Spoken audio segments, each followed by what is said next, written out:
Hello, everyone. It is the day you all wait for, so it must be a Monday because it's your host, Jonny and Scott, here for Bears of a Certain Age, and we have a fun show for you tonight. So, you know how I love a good multi-hyphenate creative person, and that's exactly what we have here today.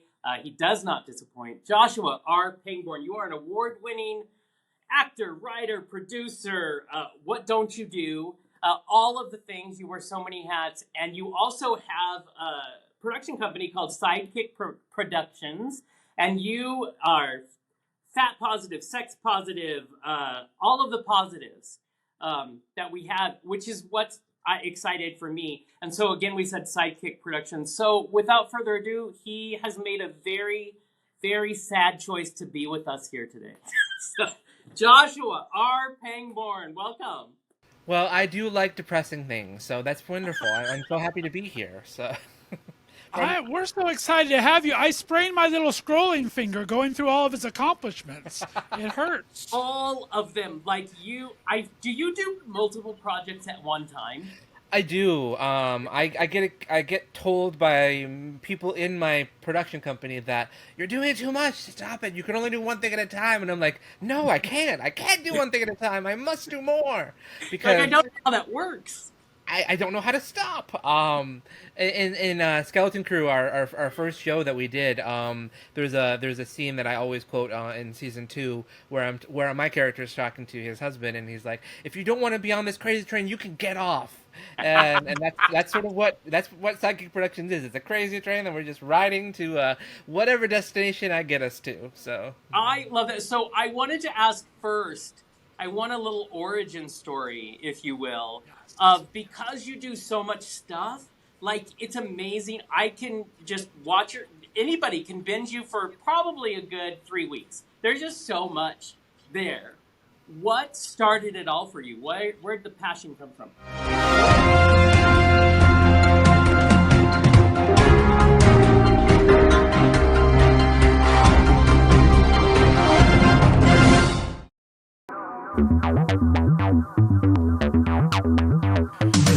Bears got the best of me. Said bears on my fantasy. Said bears ain't what I like. We do it all night, all right. Bears that don't discriminate. I take a cob and chop to circumnavigate. Steal my heart and let it percolate all night, all right. Bears ain't what I like. We do it all night, all right. Bears.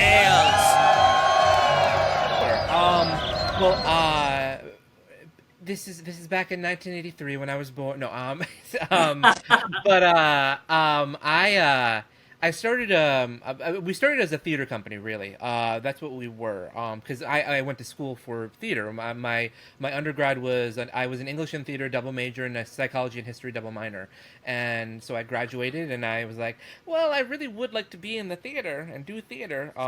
But I never thought I could act because my college professors sort of implied that I wouldn't have a career as a performer. So I'm like, well, I guess I'm going to do what else I love, which is write and produce. So I started a theater company right out of college called the Living Room Theater Company.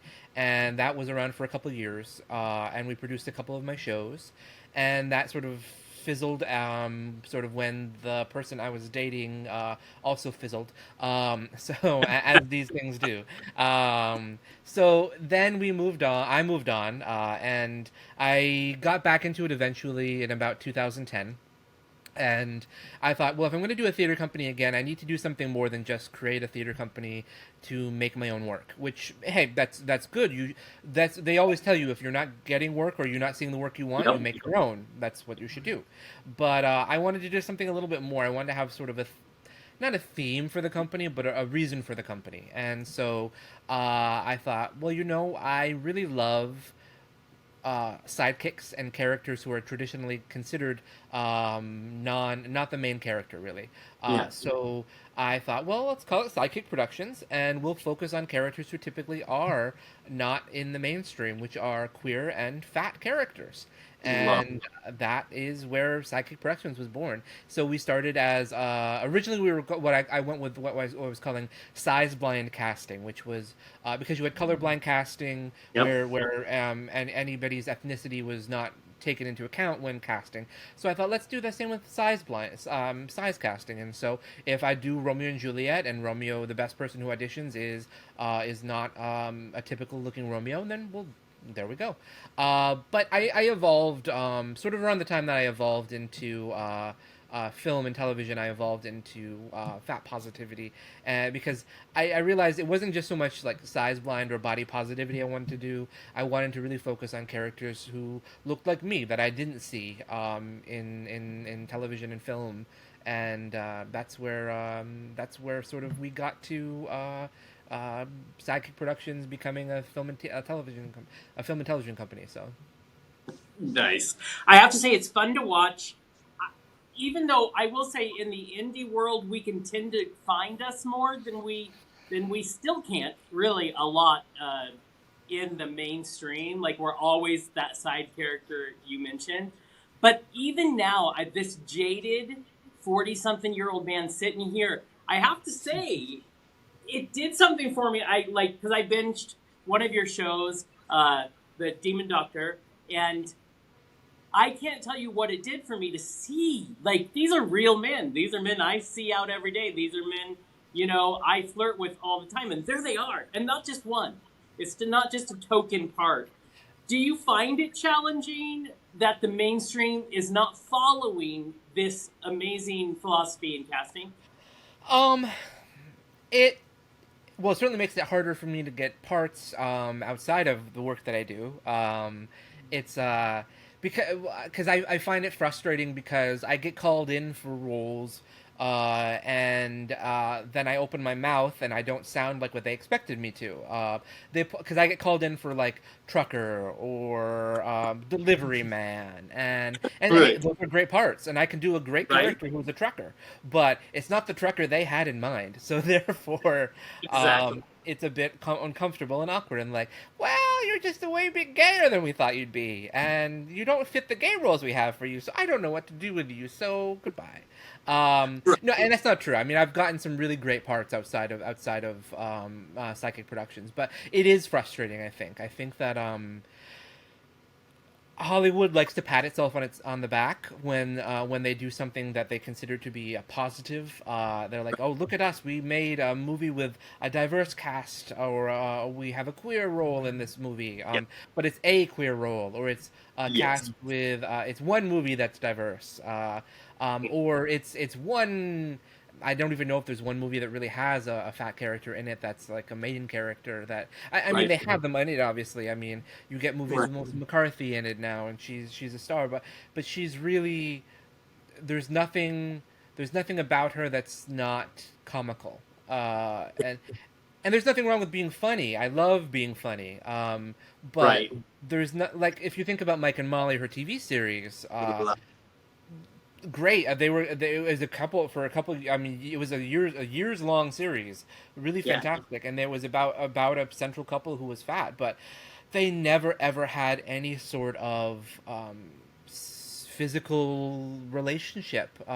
You never saw them in bed except on top of the bed on top of the cover, and they were lying side by side, almost like Lucy and Desi back in the 50s.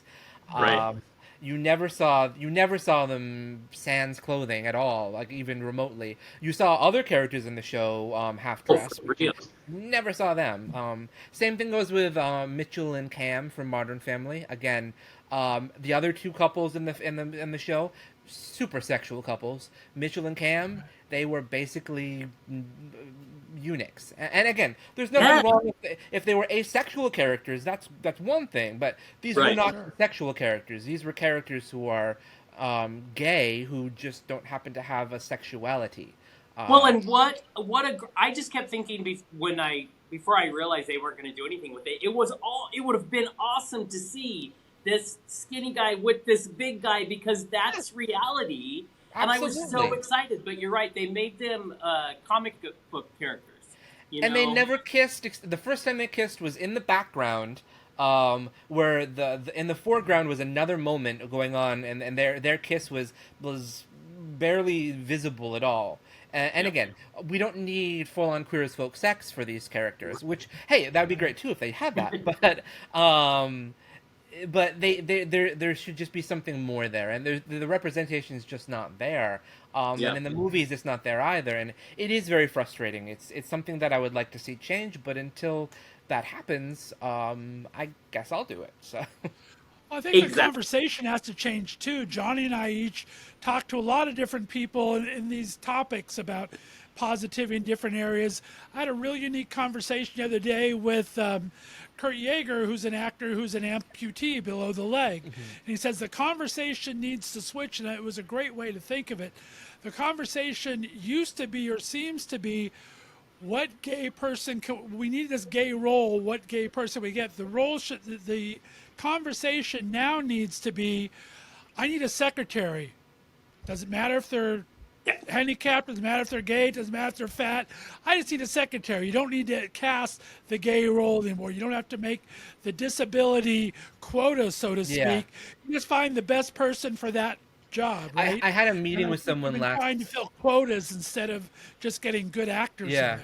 I had a meeting with somebody last fall who was telling me, well, why are the characters fat? Why does it enhance for them to be fat in this show? And I'm like, it doesn't matter. It's just because they're real characters. Like they want to see themselves on screen. They want to be represented, and sometimes we're just fat. That's just, a lot of times we are. In my world, everyone I hang out with is pretty much fat. So right. And they don't have to have a backstory when they walk in. They just are. Yeah. That's what I love about Peter Dinklage. Peter Dinklage takes roles that are not only specifically for people of his height and everything. He just picks roles, and they adapt the story. They don't adapt the story or anything. They just treat him as quote unquote average height, and it's what I think is really smart about what he does is that he doesn't go just for roles that would be in the past something that like Warwick Davis would have done or something like. Right. Well, and I really think have to congratulate you for creating your own things, because I think that's what needs to be done. I mean, I started this around 2015, doing the podcast and talking to people, and that's when everybody had to create a web series because nobody was getting work, right? So you had to start creating something to be in it.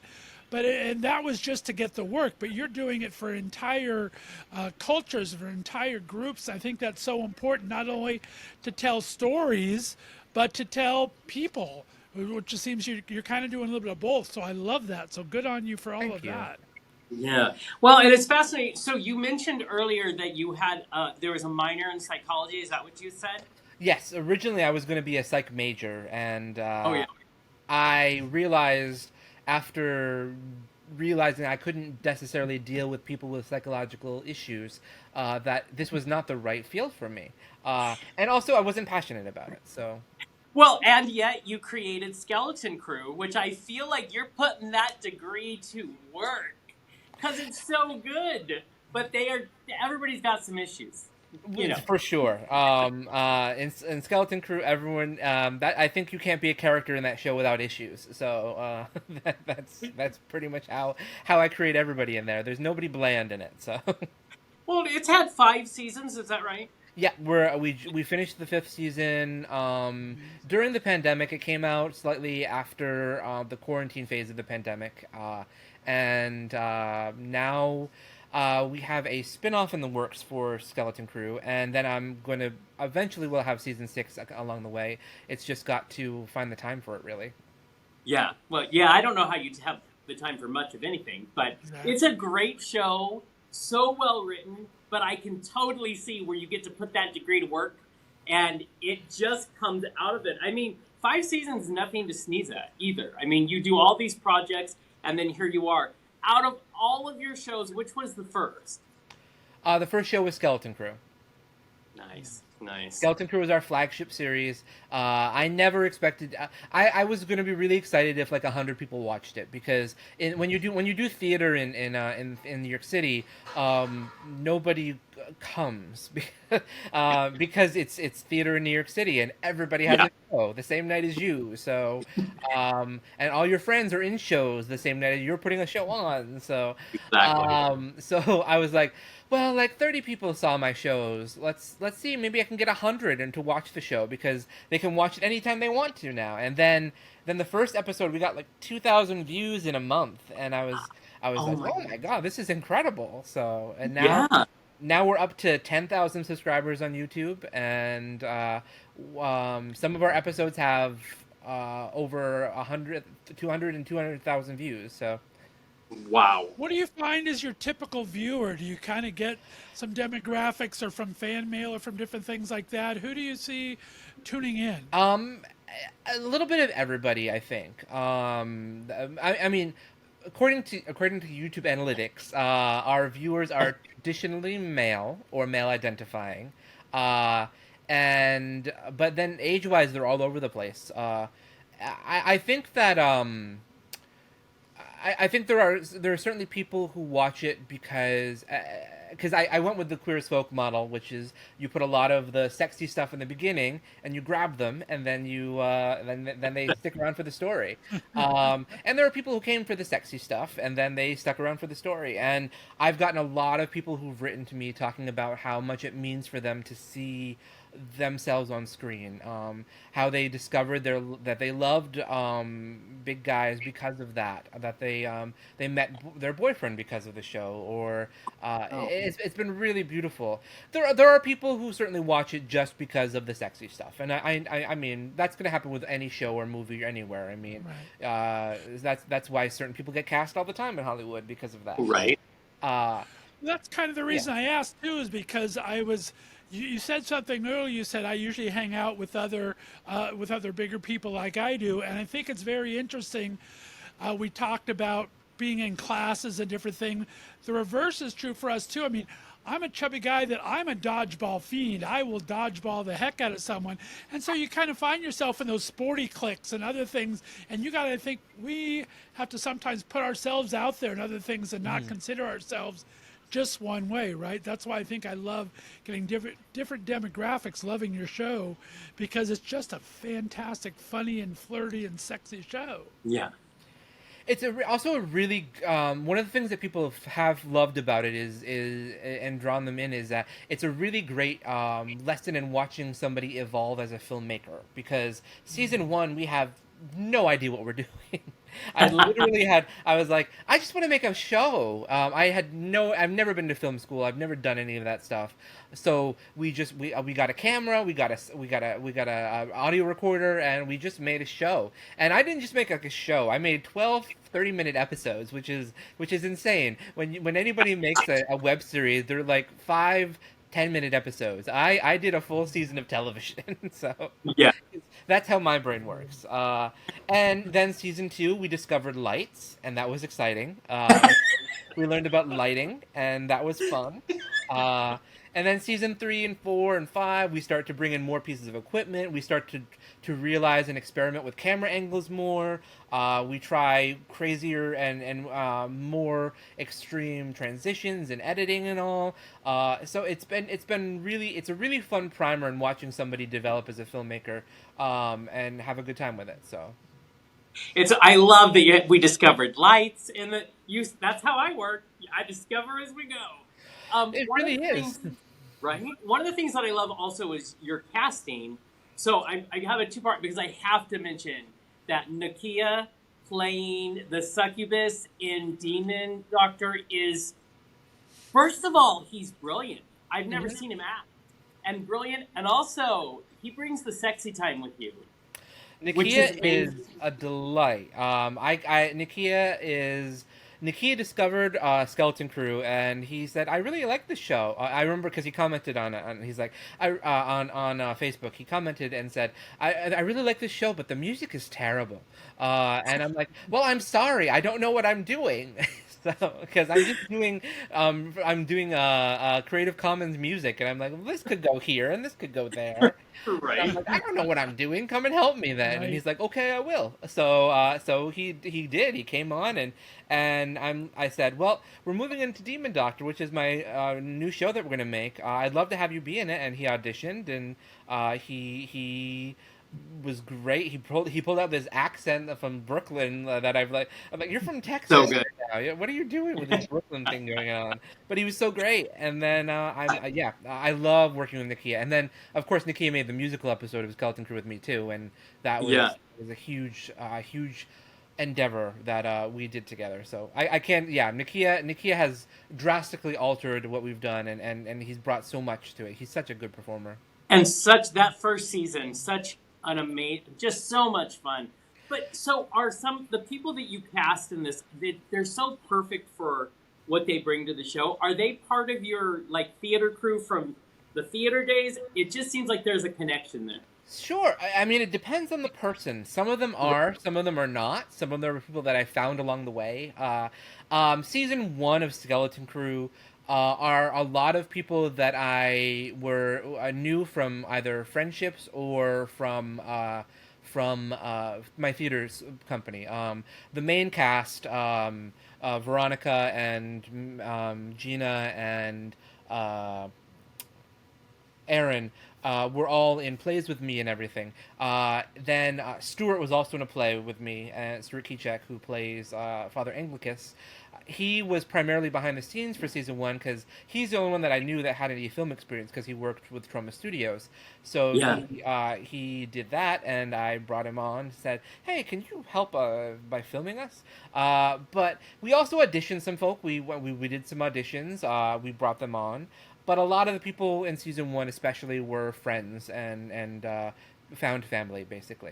And then season 2, season 3, season 4, season 5, I started to audition more and more. Although we did get some people who said, "Hey, I would love to be in this show," and I said, "Let's find a way to put you in there." Gerard is Christian Marte. From season 2 onward, he was a friend of Chaz, Andrew Carter, and we brought him on and because he wanted to be in the show, and it was fantastic. Horatio, who is one of the most hated characters on the show, but also most loved because of that. He was a friend of Stuart's, and we brought him on.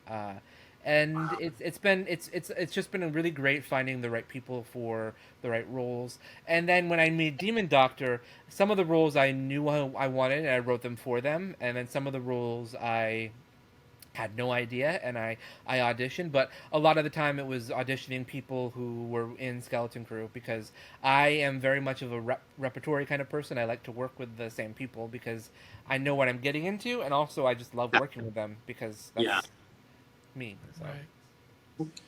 How do you balance all the different hats that you have to wear? I mean, you're so prolific and you have so much content coming out. How do you juggle being the editor, the writer, the director, the actor? Are you able to share some of the responsibility? Like you said, you had that one guy come in and help with sound. Are you finding yourself easier to share the responsibilities? Are you kind of a control freak like I am, or how does that work? I am definitely a control freak. I will absolutely say that. I have learned in some aspects to start asking people for help. I don't. I'm still not very good at it, but like with some of our more recent projects, I have other people doing color grading for the movies and not me, because that's an area that I know I'm not as strong in. So rather than continue to do it, I'd rather put out a better product that's got other people doing it. You're not allowed just to throw a filter on, talking about learning as we go. You have to how color I did correct? Wait a second. Stop that. You're talking nonsense. I still watch all these YouTube videos, and I'm still like, I don't get it. It's not working for me. Why?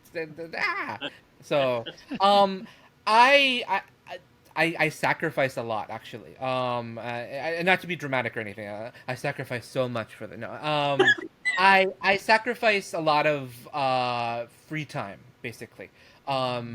Where a lot of other people will chill after work, I spend another 6 hours doing something, editing or writing or scheduling and organizing. If I've friends are like, oh, we're having a Super Bowl party, and well, first of all, like, I don't care about football anyway, but I mean, Exactly. but I do like If Johnny food. didn't have a puppy, he'd never find himself back home. That He is would so never be true. home. If my dog wasn't waiting, I would just be constantly working. And that's really what it is. I mean, I don't do a lot of other things. If I'm doing something else, it's because I really want to do it. It means a lot to me, and so I make those things happen. Like if friends have shows, or if friends have parties, or if friends have events that are important, I'll get there and I'll do that. But if it's just a quiet night after work, I'm not sitting there in front of the TV or relaxing or reading a book or something. I'm working, and that's sort of what it takes to get it all done. Because if I don't do it, no one else does. So, I forgot where you're based out of. Where are you based out of? New York City. Okay. Where all the talent lives. I'm so mad. Exactly. There's a lot of talent everywhere, is what I've discovered. There Though I mean, one of the things I've really learned since doing Psychic Power Hour, which I started during the pandemic, which is our sort of live stream talk show kind of thing, is there are some amazing people all over the world and all over this country that don't live in major cities. And I think that the internet has really made it possible for people to make shows and make songs and music that don't live in major hubs, and that's really been such a revolutionary thing for finding more diverse voices out there. Exactly. As much as I like to play the bitter old queen, there's so much truth to that, because I was in LA, and I find that I get way more done now that I'm in Washington State than I could have ever gotten done in LA. And, I love LA, it's great, but yeah, so there is definitely a collaborative spirit with artists other than the major cities, and I think that's really great. But I will still be bitter, so But there's something to say too about places that aren't the major cities, about finding affordable ways to do things, because a lot of times, like if I go to a store and I say I'd like to rent the store to film a scene in today in New York, they'll be like, great, it's $5,000 for the day, and I'm like, oh my god, okay, no. But if you're from a small town, sometimes they're just like, yay, just put my name in it, or I just want to be in it, and then you can. And Yes. it's so different. I was cast in a short film over right before Christmas, and it was a very small town out in, at very end of Long Island, like almost the ocean, almost the edge of Long Island. It was a long trip out there, and apparently we got these beautiful places to film in, and they were just thrilled to have somebody filming in them, and that's all that they wanted, was to have their names in it and just have that opportunity, and that's fantastic. I mean, people are like that in the big cities too, but it's not the same. It's not. Yeah, and it's few and far between, honestly. Yeah. Now talk about those challenges. I mean, you're in one of the most expensive cities in the world. So obviously I would think money has got to be a pain point. You said you have a lot of creative talent around, but people are so busy. I remember people are doing auditions and this and that, and trying to schedule anyone could be a nightmare. What are your challenges in getting all this put together? Well, scheduling for sure. Skeleton Crew, a season of Skeleton Crew is usually like 9 months commitment. So I try to have a schedule for everyone for the full 9 months, which is a massive undertaking to get everyone's conflicts for 9 months and be like, oh, okay, this person fits here. How do I do that? It's a lot. So scheduling is a massive conflict. The other thing is, I mean, probably just the cost of spaces. Filming locations is the most challenging thing, I think, to do, because it can cost so much money to film in New York. And you want to do it right, but you also need to do it in a way that you can afford it. So it's really a complicated thing there. And it's the never, I bet it's the never ending, because you do so many projects, you've been working on things for so long. It's the ever evolving, same problem, different answers. You know what I mean? It is. It really is. It's. I go into every new project thinking, okay, I know what the problems are going to be, and they are, and they're the same things, and the solutions that worked for previous ones don't end up working for the ones that I'm working on, and it's just, okay, I'll try something different this time. So, as we begin to wind down a bit, I do kind of wonder, what would you say to artists around, because who watch your stuff, or maybe they're just discovering you here? What do you say to them if they're feeling discouraged? I know that feeling, but the only person who is going to get your show done or your work done or your piece done is you.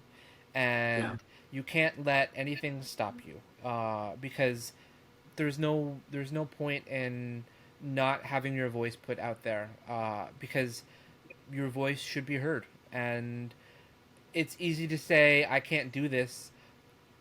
And that's why so many people don't do this, because they tell themselves they can't. But you should tell yourself you can, and then see what happens. Yeah. I love that. Well said.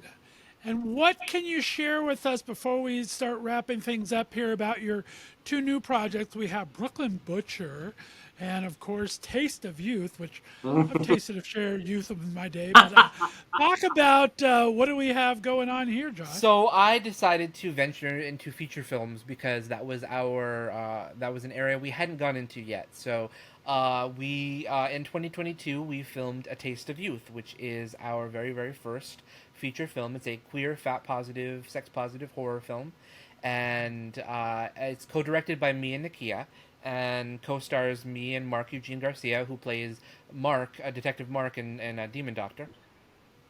So we have a lot of great chemistry. It's going to be really great. It's a horror film about basically someone has turned 46. Mateo, who Mark's character, has turned 46, and he's frustrated. Right there. He's frustrated by the fact that he is closer to 50 than 40, and thinks that there's no point anymore in anything, and he'll do whatever it takes to be young again. And sometimes that is the unfortunate result of when all the worst horror things happen then. So that is... Or all the best horror things. It True. just depends. True. It'll be our first thing with some nudity, which is very rare for us. We do sexy things, but we don't usually do nudity. Right. And again, it's not like a blatant nudity, but there's nudity in it, which is, I think, something that might entice some of the viewers. I don't know. It's also, I think what's really special about it is a film that has a main character who's asexual. And there are not a lot of asexual characters out there to begin with, let alone in horror, and certainly not as a main character. So I think that that's something that I'm really excited for people to see with that. And then I don't stop. So I thought, well, we're in post-production on A Taste of Youth and a feature film. Let's make another feature film while we're waiting. And so I did. Butcher. Because why not? What are you gonna do with your time? So we made The Brooklyn Butcher. The Brooklyn Butcher is a story about a Brooklyn apartment building in terror as a serial killer haunts the city. And it tells the story of 9 separate apartments in the building, where each experiences their own definition of horror as the police investigate a murder inside the building. It's an anthology film where every story is self-contained, but also adds up together to a larger narrative. And I'm really excited for that. So, Also, if you're going to film what it, was that TV show like Park 666, Park Avenue 666 or something? Yeah, I remember that. I love that show. I remember that. Yeah, that kind of like, I love those kind of shows. That's So, amazing. As we went, first, 2 things. First, I want to say, tell people where the YouTube channel is, and then where your socials are located. Sure. You can find us on YouTube at youtube.com/sidekickproductions. You can follow me on Instagram at sidekickproductions, on Twitter at sidekickprod. or on TikTok at Sidekick Productions. Or if you really like us and you want to help us out, you can go to patreon.com/Sidekick Productions. And for $3 a month, you get to get all of our background content and all. You get to see all episodes of shows before anyone else does. And if you, we also have a private Discord that you can join as well. So nice. First of all, today was the first day that I realized you had a Patreon. So everybody I'm really, go out. really bad at promoting it. I need to promote it much better. Well, everybody go, because we say all the time that it's important to support our indie artists. But I'm excited because now I can go look at that. Also, first of all, thank you so much. With you being as busy as you are, you probably have another film to film. So thank you for taking time. And I want to entice people. So I became obsessed with Demon Doctor, watching the whole first season. And people, I'm just going to give you a little thing that happens. Some character might lose his penis. It might, be in a Tupperware. And so if you want to know why that is, you should probably watch the show. That's all I'm saying.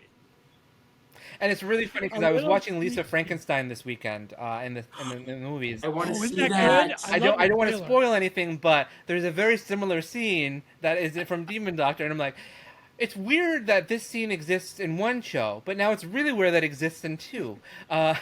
Right.